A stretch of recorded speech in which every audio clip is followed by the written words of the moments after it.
ওম। মর্যাদা হলো এমন এক সীমা যা ব্যক্তির আচরণ, বিচার আর ব্যক্তির জীবনের নিয়মকে নিশ্চিত করে। এটা কেবল একটি সামাজিক বন্ধন নয়, বরং একটি আদর্শ জীবনযাপন করার পথ অবলম্বন হয়ে ওঠে।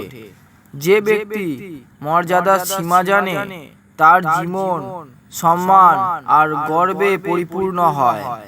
আর মর্যাদার সীমা লঙ্ঘিত হলে জন্মদায়িনী ধরিত্রীও ভূমিকম্প করে বিনাশ করে দেয়, আর জীবনদায়ী জল বন্যার রূপ ধারণ করে জীবনই হরণ করে নেয়।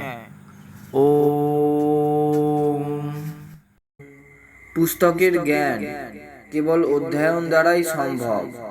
শিক্ষা হলো সেই বিষয় যা তাকে প্রয়োগ করার মতন কুশলী করে তোলে। যদি লেখাপড়া করা সত্ত্বেও আপনি অন্যের কষ্ট অনুভব করতে না পারেন, তাহলে তা শিক্ষা নয়, কেবলমাত্র অক্ষর জ্ঞান। যেভাবে তলোয়ারকে ধার করা একটি কৌশল, কিন্তু তাকে কখন, কোথায় আর কার উপর চালাতে হবে এ হলো প্রত্যন্ত শিক্ষা। আজ এই সংসারের সমস্যা শিক্ষার ঘাটতি নয়, দৃষ্টিভঙ্গির পার্থক্য।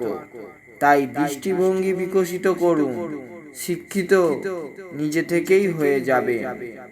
ও